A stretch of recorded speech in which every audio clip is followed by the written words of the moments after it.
Hello বন্ধুরা, পরিচালনায় আপনাদের সবাইকে স্বাগত। আশা করি আমার ভিডিওটা যে যেখান থেকে দেখছেন সকলেই সুস্থ আছেন, ভালো আছেন। আজ আমি চলে এসেছি আবারও একটি নতুন রেসিপি নিয়ে। আজকের রেসিপি পাবদা মাছের সর্ষে পোস্ত। এখানে 4টে পাবদা মাছ ভালো করে ধুয়ে পরিষ্কার করে নিয়েছি।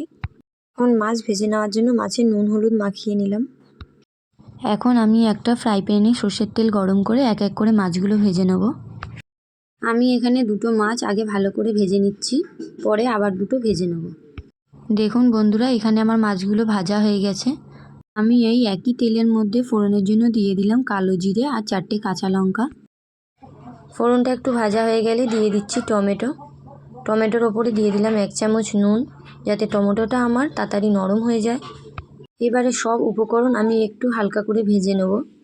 এবারে আমি দিয়ে দেবো 1 চামচ হলুদ গুঁড়ো আর লঙ্কার গুঁড়ো, আর দিয়ে দিলাম সর্ষে আর পোস্ত বাটা। এবারে সব উপকরণ আমি একটু হালকা করে কষিয়ে নেব। দিয়ে দিচ্ছি কাশ্মীরি লঙ্কার গুঁড়ো, এতে রঙটা খুব ভালো আসবে।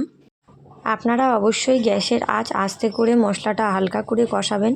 দেখবেন সর্ষেটা যাতে পুড়ে না যায়, পুড়ে গেলে কিন্তু সর্ষে তেতো হয়ে যায়। দেখুন এখন আমার মশলা থেকে তেলটা ছাড়তে শুরু করেছে। আমি এবারে দিয়ে দেবো 1.5 কাপ মতন জল। এখানে আমার ঝোল ফুটে গেলে আমি দিয়ে দেবো ভেজে রাখা মাছ। সব মাছগুলো এক এক করে ছেড়ে দেওয়ার পরে আবারও 2 মিনিট মতন রান্নাটা হতে দেব। ঝোলটা আমার ফুটে গেছে, আমি ওপর থেকে দিয়ে দিচ্ছি 3-4টে কাঁচা লঙ্কা। এখন আমার পাবদা মাছের সর্ষে ঝাল রেডি। সব শেষে আমি দিয়ে দিচ্ছি 1 চামচ সর্ষের তেল।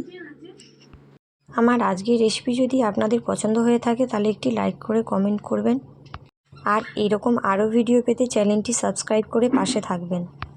আজকের মতন এখানেই সমাপ্ত। দেখা হচ্ছে আবার কোনো নতুন একটা রেসিপি নিয়ে।